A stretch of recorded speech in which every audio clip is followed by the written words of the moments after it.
Imagine a world, a tapestry woven with threads of chance and decision, where a single, almost imperceptible flutter of a butterfly's wing, metaphorically speaking, or a moment's hesitation, a word unspoken or a path not taken, could unravel the familiar patterns of existence and reweave them into an entirely new design.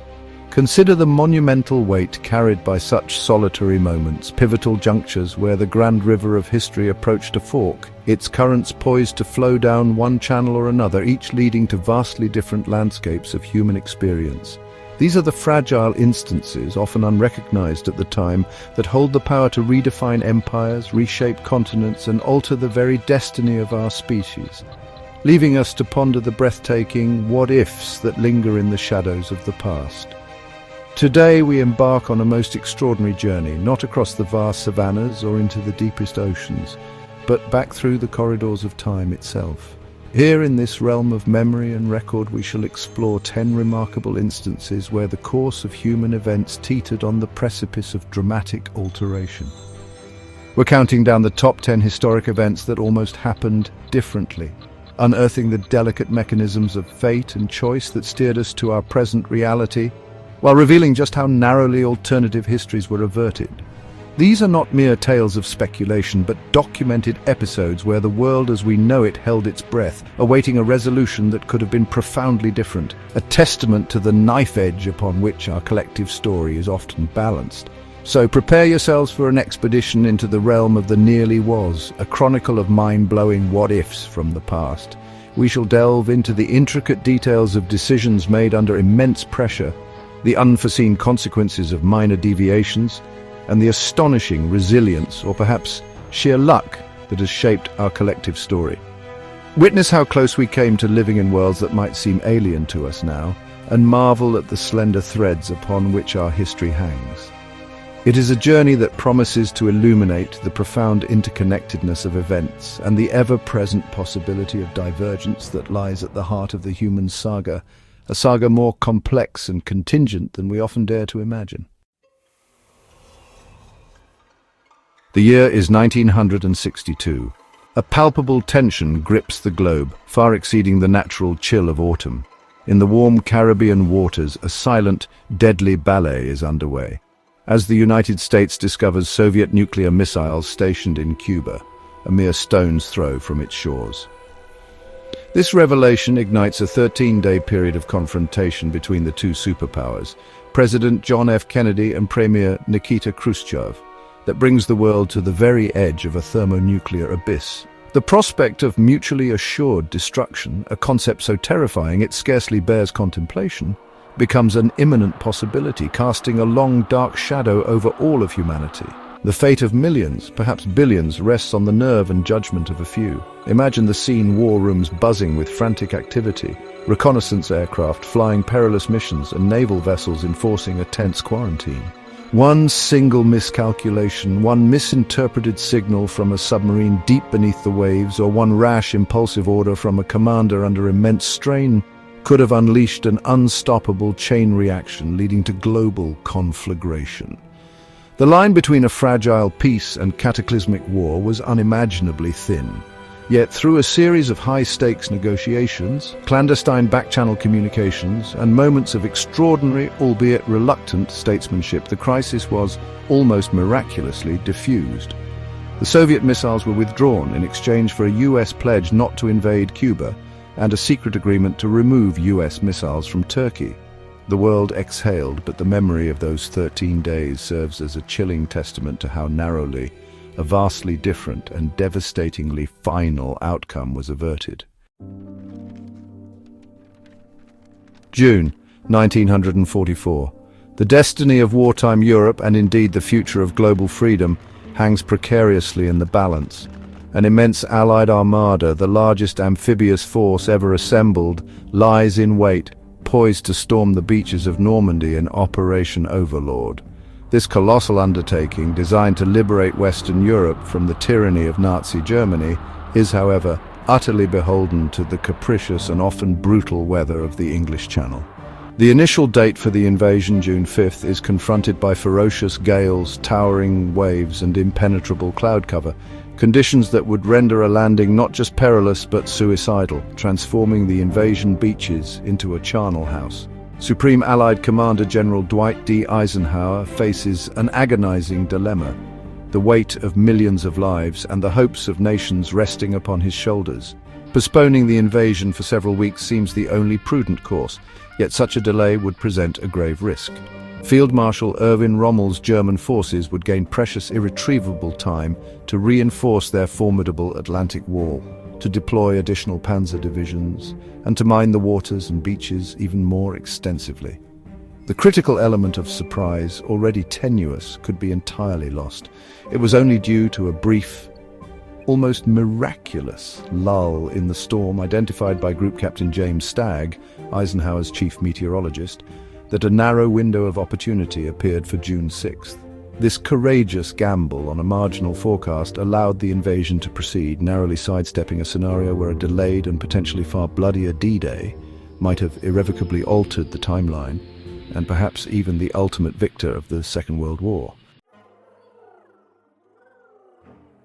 Deep within the oppressive darkness of Nazi Germany, as the flames of World War II consumed nations and peoples, a current of desperate resistance flickered.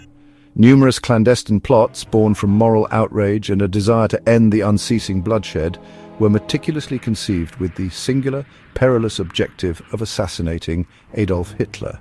The Führer, whose megalomania and brutal ideology had plunged the world into unprecedented conflict, seemed to possess an almost preternatural ability to evade death, surviving an astonishing number of attempts on his life, each failure prolonging the agony of millions and allowing his destructive regime to persist in its horrific endeavors. Among the most famous, and perhaps the closest to succeeding, was the July 20th plot in 1944, known as Operation Valkyrie. This daring conspiracy was orchestrated by a group of courageous high-ranking German military officers, most notably Colonel Klaus von Stauffenberg. Their plan was audacious. Stauffenberg himself would place a briefcase bomb beneath the conference table at Hitler's Wolf's Lair headquarters in East Prussia.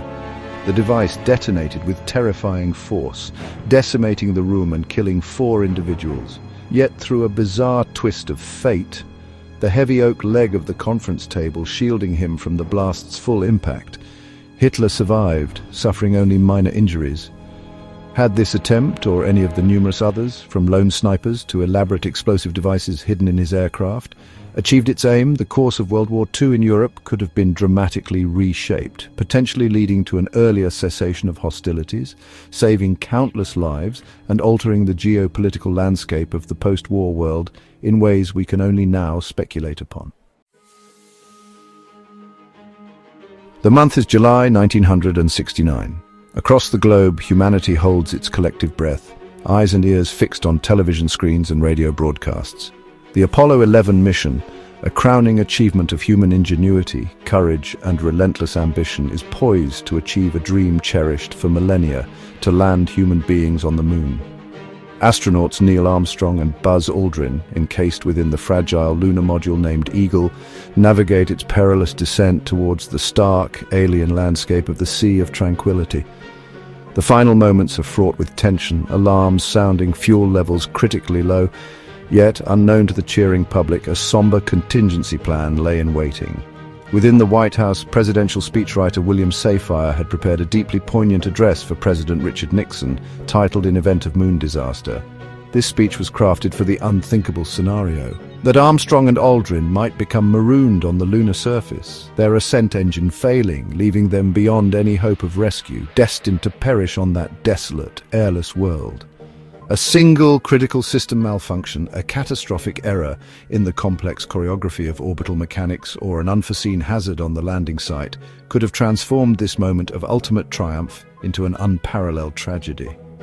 Had these pioneers been lost, their voices forever silenced on the moon, the psychological blow to humanity, the future of space exploration, and the very spirit of human endeavor would have been profoundly, perhaps irrevocably, altered. The stars themselves might have seemed to retreat, their allure tainted by an unbearable loss. In the formative years of the United States, as the fledgling republic emerged from the crucible of the Revolutionary War, its architects faced the monumental challenge of forging a unified national identity from a remarkably diverse populace. Immigrants from across Europe had sought refuge and opportunity in this new land, bringing with them a rich tapestry of languages, cultures, and traditions. Amidst the debates over governance, law, and territory, a less remembered but equally fascinating question arose: what should be the official language of this new nation? While English was undeniably the dominant tongue, a substantial and influential German-speaking population, particularly concentrated in Pennsylvania, had played a significant role in the fight for independence and the nation's early economic life. The historical record contains intriguing suggestions that German came remarkably close to achieving a more prominent, if not official, status. One persistent, though often debated, anecdote is the Muhlenberg legend, which posits that a proposal to publish federal laws in German alongside English, or even to elevate German to an official language, was narrowly defeated in Congress by a single vote. That deciding vote, so the story goes, was cast by Friedrich Muhlenberg, the first Speaker of the House of Representatives, himself of German heritage, who supposedly argued that the more languages a nation officially recognized, the less united it might become. While the precise historical accuracy of a single vote defeat for German as national language is contested by scholars, the very existence of such discussions and near proposals underscores a tantalizing what-if. Had the linguistic currents flowed differently, America might have evolved as a bilingual nation from its inception, profoundly shaping its cultural, educational, and social development in ways that are truly fascinating to contemplate. The summer of 1914, Sarajevo, Bosnia, the city, a volatile crossroads of empires and burgeoning nationalism, becomes the stage for an event that will ignite a global conflagration. Archduke Franz Ferdinand, heir presumptive to the Austro-Hungarian throne, and his wife, Sophie, Duchess of Hohenberg, arrive for a state visit. Their presence is a provocation to Serbian nationalists, yearning for independence from Austro-Hungarian rule. A shadowy group, the Black Hand, has meticulously plotted their assassination. An initial attempt on that fateful morning of June 28th, when a bomb is thrown at the Archduke's motorcade, fails to harm the royal couple, though it injures several bystanders and an officer in a following car. Following this alarming incident, a decision was made to alter the Archduke's planned route for the remainder of the day, intending to take him out of the city via a safer, more direct path. However, in a catastrophic failure of communication, the driver of the Archduke's open-topped Graf and stiff car was not properly informed of this change. He proceeded along the originally scheduled route, turning onto Franz Josef Street. Upon being informed of his mistake by an official in the car, the driver stopped the vehicle to turn it around. This unplanned halt, this moment of confusion and redirection, occurred directly in front of Gavrilo Princip, one of the conspirators, who had stationed himself outside Moritz Schiller's delicatessen, perhaps believing his chance had passed. Seizing this improbable opportunity, Princip stepped forward and fired 2 shots. Had the driver been correctly briefed, had that wrong turn not been made, or had the car not stopped precisely where it did, the history of the 20th century could have taken an entirely different, perhaps far less devastating course. In the pre-dawn gloom of Sunday, the 2nd of September, 1666, a spark ignited within Thomas Farriner's bakery on Pudding Lane, a narrow thoroughfare in the densely packed heart of London. In a city predominantly constructed of timber, its buildings huddled closely together, and after an unusually long, hot and dry summer that had left everything tinder dry, this seemingly insignificant outbreak possessed the latent fury to become an uncontrollable monster. A strong easterly wind fanned the nascent flames, and soon the alarm was raised. The Lord Mayor of London, Sir Thomas Bloodworth, was awakened and summoned to the scene to assess the growing danger. His response, however, was one of disastrous complacency. According to contemporary accounts, most notably the diary of Samuel Pepys, Bloodworth, upon surveying the fire, dismissed its severity, infamously remarking that a woman might piss it out, and crucially hesitated to authorize the immediate and widespread demolition of houses to create fire breaks. the standard, albeit drastic, firefighting technique of the era. This critical indecision, this failure to grasp the magnitude of the threat in those vital early hours, allowed the fire to establish an unassailable foothold. Over the subsequent 4 days, it evolved into the Great Fire of London, a raging inferno that consumed approximately 80% of the medieval city, destroying over 13,000 homes, 87 parish churches, and iconic landmarks, including St. Paul's Cathedral. Had a more decisive and aggressive approach been taken at the outset, the devastation might have been contained, preserving a vast swathe of historic London, and the city's subsequent rebuilding, which shaped its modern form, might never have occurred on such a grand scale. Chapter 8. A Nation Divided, the Contentious Election of 1876. The United States, a nation still bearing the deep and painful wounds of its recent civil war, found itself perilously close to another internal schism during the presidential election of 1876. The contest pitted the Republican candidate Rutherford B. Hayes, governor of Ohio, against the Democratic candidate Samuel J. Tilden, governor of New York. As the election results trickled in, an atmosphere of extreme partisanship, mutual distrust, and widespread accusations of electoral malpractice enveloped the country. Tilden appeared to have won the popular vote by a comfortable margin and was just one electoral vote short of securing the presidency. However, the electoral votes of 4 states, Florida, Louisiana, South Carolina, and Oregon, totaling 20 votes, were hotly disputed. Both Republican and Democratic factions in these states claimed victory, submitting rival sets of electoral returns amidst charges of fraud, voter suppression, particularly of African American voters in the South, and outright violence. The nation was plunged into a profound constitutional crisis with no clear mechanism to resolve the deadlock. For months, the country remained in a state of high tension, with fears of a renewed outbreak of armed conflict, a second civil war, growing daily. Paramilitary groups drilled openly, and inflammatory rhetoric filled the newspapers. It was only through the creation of a special 15-member electoral commission and a series of complex behind-the-scenes political negotiations known as the Compromise of 1877 that a resolution was finally brokered. Hayes was controversially awarded all disputed electoral votes and thus the presidency in exchange for, among other things, the withdrawal of federal troops from the South, effectively ending the era of Reconstruction. This precarious compromise narrowly averted chaos, but its long-term consequences for civil rights and American political life were immense and far-reaching. Chapter 9. The Scourge of Centuries, Halting, the Black Death. The mid-14th century bore witness to a biological catastrophe of almost unimaginable horror, a pestilence that swept across continents with terrifying speed and devastating efficiency, the Black Death. This pandemic, now known to be caused by the bacterium likely carried by fleas on black rats, decimated populations from China through the Middle East and into the heart of Europe.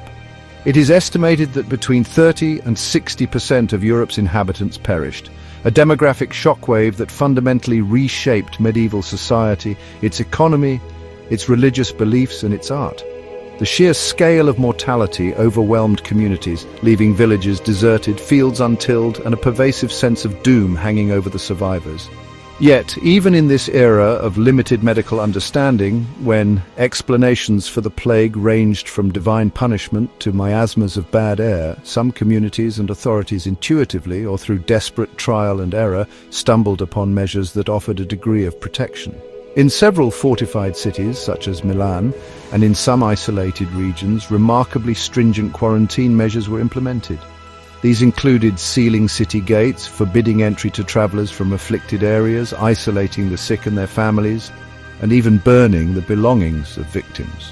While often inconsistently applied and sometimes brutally enforced, historical evidence suggests that in locations where such measures were adopted early and rigorously, the impact of the plague was demonstrably lessened. Had this nascent understanding of contagion and the political will to enforce widespread coordinated public health interventions been more prevalent, it is conceivable that the colossal death toll of the Black Death, while still undoubtedly horrific, might have been significantly reduced, altering the demographic and historical trajectory of countless regions. Chapter 10. A mistake that toppled a wall.